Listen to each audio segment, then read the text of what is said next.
पाया चढायला. तर यावरून समजतंय की महाराजांची दूरदृष्टी, गड-किल्ले बांधण्यामागचं जे काही त्यांचा अभ्यास, दूरदृष्टी, स्वराज्यासाठी हे अभेद्य किल्ले का बांधले असावेत, अशी मजबूत तटबंदीचे किल्ले का बांधले असावेत, त्याचं कारण हा गड सर करताना आपल्याला कळतं. मुळातच स्वराज्याची जी ही व्याख्या आहे की स्वतःचं राज्य निर्माण करणं, स्वराज्य आपलं राज्य निर्माण करणं, ही जी महाराजांनी जे स्वप्न पाहिलं आणि ते साकारलं, आणि त्यामुळे आपण हा जो आज मोकळा श्वास घेतोय,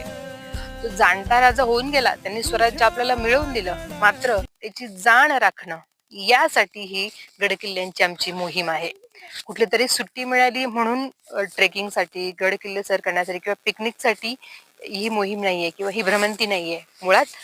जो जाण असणं, स्वराज्याची जाण असणं, आणि पुढच्या पिढीला ही जी मेहनत आहे, जी स्वराज्य आपलं राजांनी कसं उभं केलं, ती स्वराज्य पुढच्या पिढीला त्याची जाण